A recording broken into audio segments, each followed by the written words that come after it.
ഇല്ല.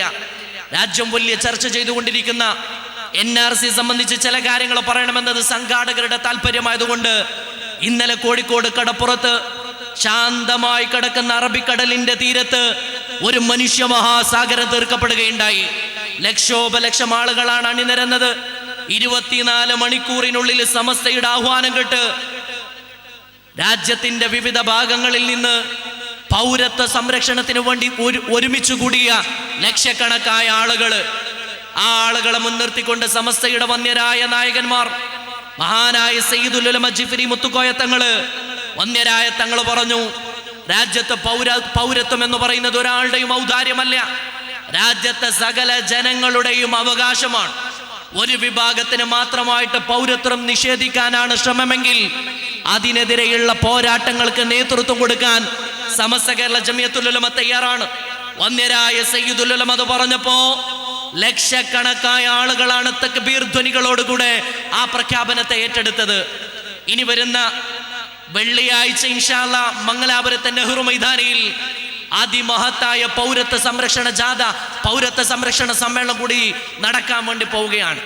രാജ്യം മുഴുവനും കത്തിയെരിയുന്ന, ഇന്ന് വരെ ഇന്ത്യ രാജ്യം കണ്ടിട്ടില്ലാത്ത വിധം ഒരാഭ്യന്തര കലാപത്തിലേക്ക് രാജ്യം നീങ്ങിക്കൊണ്ടിരിക്കുകയാണ്. എന്താണ് ഈ കലാപങ്ങളുടെയും ഈ പ്രതിഷേധങ്ങളുടെയും ചുരുക്കം എന്താണ്? നമ്മൾ മനസ്സിലാക്കുന്നതിന് വേണ്ടി ചില കാര്യങ്ങൾ പറയട്ടെ. ഇന്ന് ഇന്ത്യ ഭരിച്ചുകൊണ്ടിരിക്കുന്ന ഗവൺമെന്റ് രാജ്യവ്യാപകമായിട്ട് NRC നടപ്പിലാക്കുമെന്നാണ് പറയുന്നത്. എന്താണ് ഈ NRC എന്ന് പറയുന്നത്?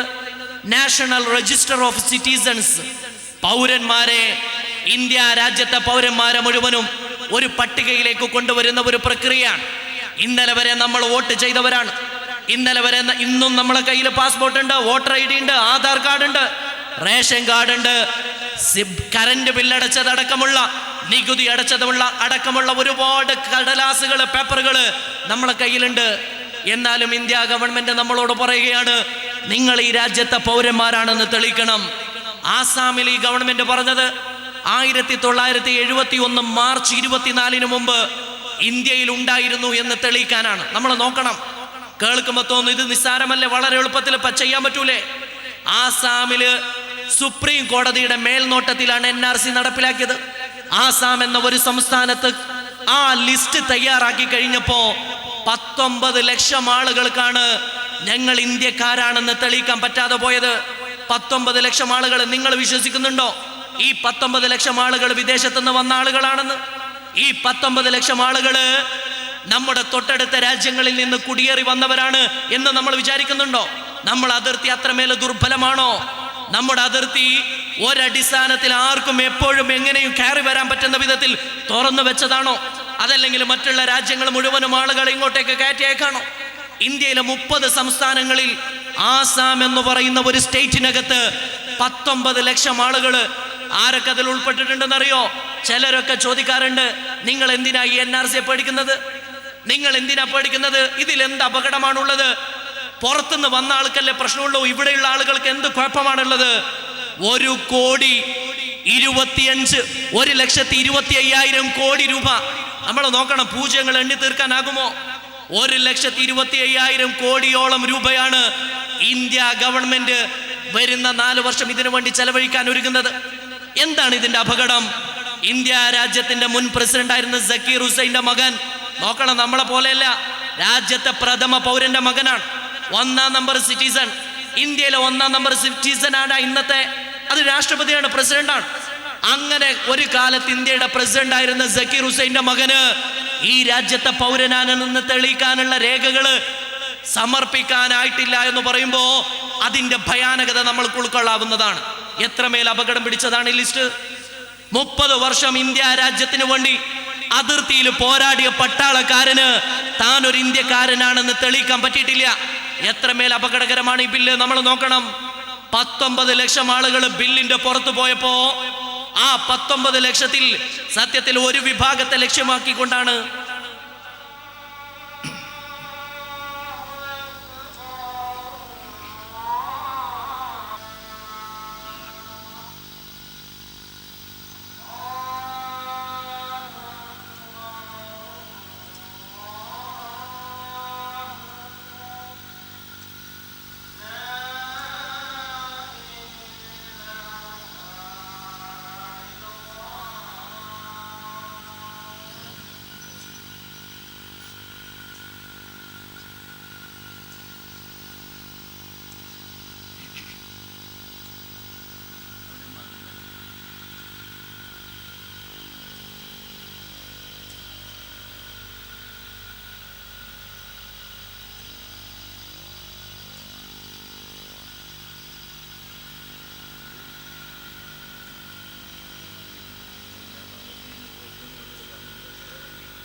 ഞാൻ പറഞ്ഞു വന്നത്, പലരും വിചാരിക്കുന്നത് പോലെ അത്ര എളുപ്പത്തിലല്ല കാര്യങ്ങൾ.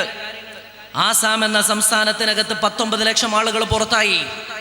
ഈ ബില്ല് ഇങ്ങനെ ഒരു നീക്കം സത്യത്തിൽ നടത്തിയത് ഒരു വിഭാഗത്തെ മാത്രം ലക്ഷ്യം വെച്ചുകൊണ്ടുള്ള ഒരു വലിയ ശ്രമമായിരുന്നുവെങ്കിൽ ചക്കിന് വെച്ചത് കൊക്കിന് കൊണ്ടു എന്ന് പറയുന്നത് പോലെ ആ പട്ടിക തയ്യാറാക്കപ്പെട്ടപ്പോൾ അതിൽ ബഹുഭൂരിഭാഗവും മുസ്ലിങ്ങളായിരുന്നില്ല. 19 ലക്ഷത്തിൽ 16 ലക്ഷത്തിലേറെയും മുസ്ലിങ്ങളല്ലാത്തവരായിരുന്നു.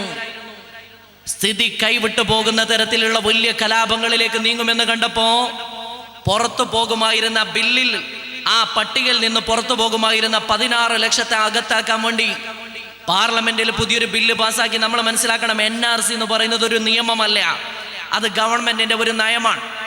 CAB എന്ന് പറയുന്ന സിറ്റിസൺഷിപ്പ് അമെൻഡ്മെന്റ് ബില്ല്, പൗരത്വ ഭേദഗതി ബില്ല് എന്ന് പറയുന്ന അതാണ് നിയമം. ആ നിയമം പ്രകാരം എന്താ പറയുന്നത്? ആ നിയമപ്രകാരം പുറത്തുപോയ ആളുകളെ, നേരത്തെ തയ്യാറാക്കിയ പൗരത്വ പട്ടികയിൽ നിന്ന് പുറത്തു പോകുന്ന ആളുകളെ അവർക്ക് പൗരത്വം നൽകാനുള്ള ഒരു ശ്രമമാണ് അതിനകത്ത് നടക്കുന്നത്. ഞാൻ അതിൻ്റെ വിശദാംശങ്ങളിലേക്ക് മുഴുവനും ഈ അവസരത്തിലേക്ക് കടക്കുന്നില്ല.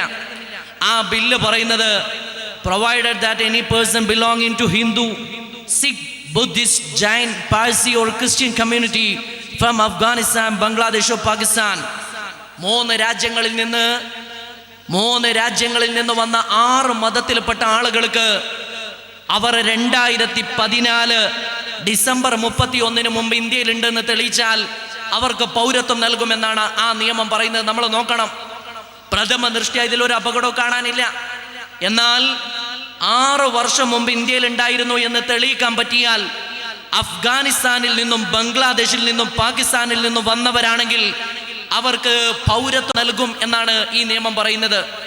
അവിടെ നിന്ന് വന്ന ഹിന്ദുക്കൾക്കോ ബുദ്ധ മതക്കാർക്കോ സിഖ് മതക്കാർക്കോ ക്രൈസ്തവർക്കോ അവർക്ക് പൗരത്വം നൽകുന്നതിന് നമ്മൾ എതിരല്ല. ഈ 6 മതവിഭാഗങ്ങളെ എണ്ണി പറഞ്ഞപ്പോ എന്റെ രാജ്യത്തെ പ്രബല ന്യൂനപക്ഷമായ മുസ്ലിങ്ങളെ എണ്ണാൻ മറന്നുപോയി. അവിടെയാണ് നമ്മൾക്ക് അപകടമുള്ളത്, അവിടെയാണ് ദുരുദ്ദേശപരമായ ഒരു നീക്കമുള്ളത്. മതാടിസ്ഥാനത്തിൽ പൗരത്വം നൽകുന്ന തരത്തിലേക്ക് ജനാധിപത്യത്തെ രാജ്യത്തെ കൊണ്ടുപോകുന്ന ഒരു ശ്രമം ഇന്ത്യ രാജ്യത്തിന്റെ 70 വർഷത്തിലേറെ നീണ്ടു നിൽക്കുന്ന ചരിത്രത്തിൽ ആദ്യമായിട്ടാണ് ഇങ്ങനെ ഒരു നിയമനിർമ്മാണം നടത്തുന്നത്. ഒരു നിയമത്തിന് മതം ബാധകമാകുന്ന തരത്തിലുള്ള ഒരു ആദ്യത്തെ ശ്രമമാണ്. അതുകൊണ്ട് തന്നെ ഇതിനെ ചെറുത്തു തോൽപ്പിക്കേണ്ടത് നമ്മുടെ ഏറ്റവും പ്രഥമമായിട്ടുള്ള ഉത്തരവാദിത്തമാണ്.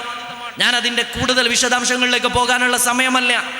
ഈ സിറ്റിസൺഷിപ്പ് അമെൻമെന്റ് ബില്ലും NRCയും, ഉദാഹരണത്തിന് കർണാടകയിൽ NRC നടപ്പിലാക്കുകയാണ്. NRC നടപ്പിലാക്കി കഴിഞ്ഞപ്പോ ഒരു 10 ലക്ഷം ആളുകള് ഈ പൗരത്വ പട്ടികയിൽ നിന്ന് പുറത്തു പോയാൽ ആ പട്ടികയിൽ ഒരു 3 ലക്ഷം മുസ്ലിങ്ങളുണ്ട് എന്ന് സങ്കല്പിക്കുക. അങ്ങനെയാണെങ്കിൽ 7 ലക്ഷം വരുന്ന മുസ്ലിങ്ങളല്ലാത്ത ആളുകൾക്ക് പൗരത്വ ഭേദഗതി നിയമത്തിന്റെ ആനുകൂല്യം ഉപയോഗിച്ചുകൊണ്ട് രാജ്യത്തെ പൗരന്മാരായിട്ട് മാറാൻ പറ്റും. എന്നാൽ 3 ലക്ഷം മുസ്ലിങ്ങൾ 1971 മാർച്ച് 24 മുമ്പ് അവർ ഈ രാജ്യത്ത് ഉണ്ടായിരുന്നു എന്ന് തെളിയിക്കാൻ പറ്റുന്ന രേഖകളില്ലെങ്കിൽ അവർക്ക് ഈ രാജ്യത്തെ പൗരത്വം ലഭിക്കൂല. ഇതിന്റെ അപകടം എവിടെയെന്ന് ചോദിച്ചാൽ, എൻ്റെ പ്രിയപ്പെട്ടവരെ, നമ്മളെ വാപ്പ 1971 മുമ്പ് ഇന്ത്യയിൽ ഉണ്ടായിരുന്നു എന്നുള്ള രേഖ നമ്മൾ കാണിച്ചു.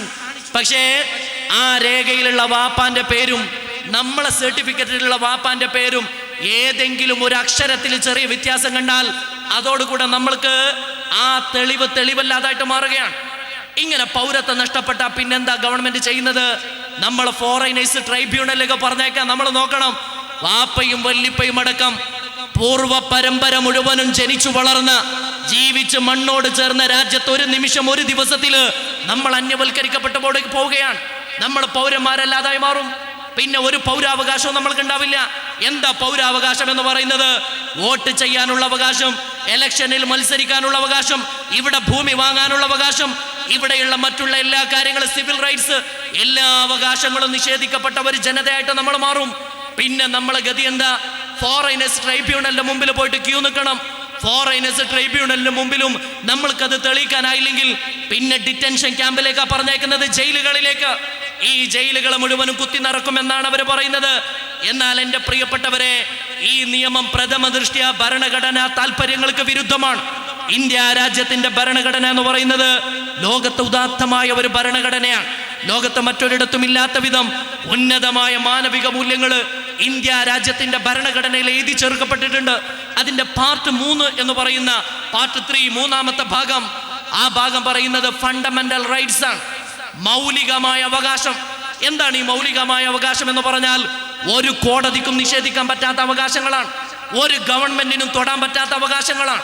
നമ്മൾ ഈ രാജ്യത്ത് നിലകൊള്ളുമ്പോൾ രാജ്യത്തെ ഒരു കോടതിക്കും തരില്ല എന്ന് പറയാൻ പറ്റാത്ത വിധം നമ്മുടെ സ്വന്തമായ അവകാശങ്ങളെയാണ് മൗലികാവകാശം എന്ന് പറയുന്നത്.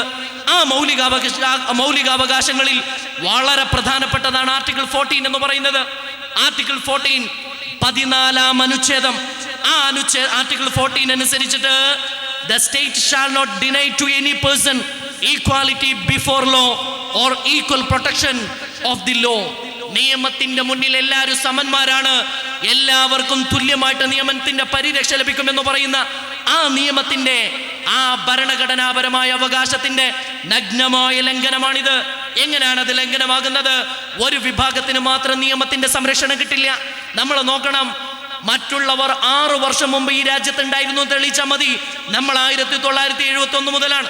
ഇനി കർണാടകയിലേക്ക് വരുമ്പോൾ വേണമെങ്കിൽ അവർ പറയും 1956 മുതൽ അല്ലെങ്കിൽ 1951 മുതൽ എന്ത് വേണമെങ്കിലും ഗവൺമെന്റിന് പറയാൻ പറ്റുന്ന തരത്തിലാണ് ഇതിന്റെ വകുപ്പുകൾ അടങ്ങിയിരിക്കുന്നത്. ഇത് ഇന്ത്യ രാജ്യത്തിന്റെ ഭരണഘടനാ താല്പര്യങ്ങൾക്ക് എതിരായതുകൊണ്ട് തന്നെ രാജ്യത്തിന്റെ ഭരണഘടനയിലും അന്തസ്സത്തയിലും വിശ്വസിക്കുന്ന, നാനാത്വത്തിൽ ഏകത്വം എന്ന് പറയുന്ന ഇന്ത്യ രാജ്യത്തിന്റെ പൈതൃകത്തിന്റെ കൂടെ നിലകൊള്ളുന്ന ഒരാൾക്കും ഈ നിയമത്തെ അംഗീകരിക്കാനാവില്ല. പാർലമെന്റ് പാസാക്കി എന്നതുകൊണ്ട് അപ്പം ചുട്ടെടുക്കുന്ന ലാഘവത്തോടെ ഒരു നിയമം പാസാക്കിയെടുത്താൽ രാജ്യത്ത് അത് എളുപ്പത്തിൽ നടപ്പിലാക്കാമെന്ന് വിചാരിക്കുന്നത് മൗഢ്യമാണ്. 20 കോടിയോളം വരുന്ന രാജ്യത്തെ മുസ്ലിം സമുദായത്തെ പ്രകോപിപ്പിച്ച് തെരുവിലിറക്കാനുള്ള ശ്രമമാണ് ഗവൺമെന്റ് നടത്തുന്നത്. ആ പ്രകോപനത്തിന്റെ പിന്നിൽ ദുരുദ്ദേശങ്ങളുണ്ട്. എന്നാൽ ആ പ്രകോപനങ്ങളിൽ വശംവദരായി കലാപത്തിനിറങ്ങാനല്ല, നിയമപരമായ വഴികളിലൂടെ പോരാട്ടം നടത്താനാണ് ഈ ഉമ്മത്ത് ഇന്ന് തയ്യാറായിട്ടുള്ളത്. സാധ്യമാകുന്ന രീതിയിൽ നമ്മൾ പോരാട്ടം നടത്തും. ബദർ കണ്ട ജനതയെ, ഉഹുദ് കണ്ട ജനതയെ, വീറോടെ ഖാദിസിയയിലടക്കം പോരാടിയ ജനതയെ ഇന്നത്തെ കാലത്തെ, ഈ പുതിയ കാലത്തെ കടലാസ് കഷ്ണങ്ങൾ കാണിച്ച് പേടിപ്പിക്കാമെന്നത് വ്യാമോഹമാണ്.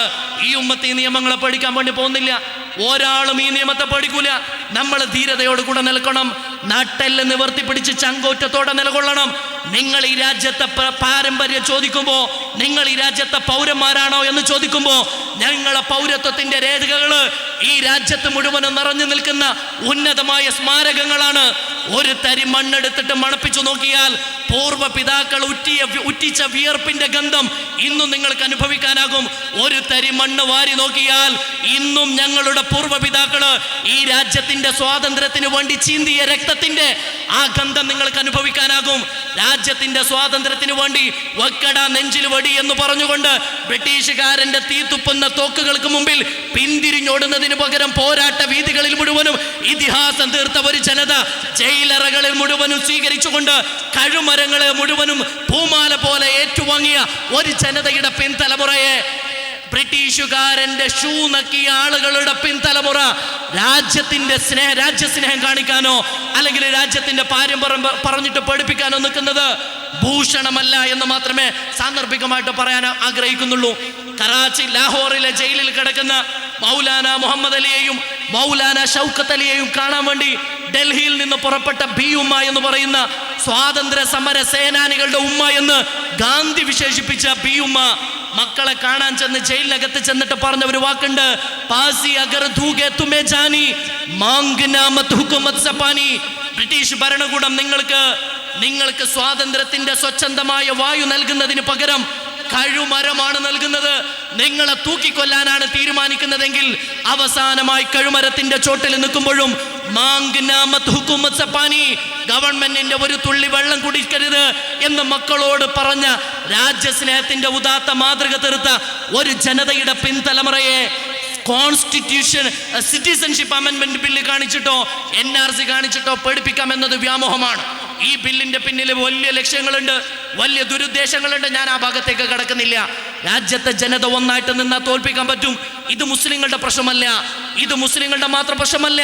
നമ്മൾ കൃത്യമായിട്ട് ഇവിടുത്തെ പൊതുസമൂഹത്തോട് പറഞ്ഞു കൊടുക്കണം, ഈ NRC പട്ടികയിൽ നിന്ന് എങ്ങാനും നിങ്ങൾ ഒഴിവാക്കപ്പെട്ടാൽ, ഇവിടുത്തെ ഹൈന്ദവ സഹോദരൻ ഒഴിവാക്കപ്പെട്ടാൽ നാളെ അയാളും പോയി നിൽക്കേണ്ടത് ഫോറിനേഴ്സ് ട്രൈബ്യൂണലിന്റെ മുമ്പിലാണ്.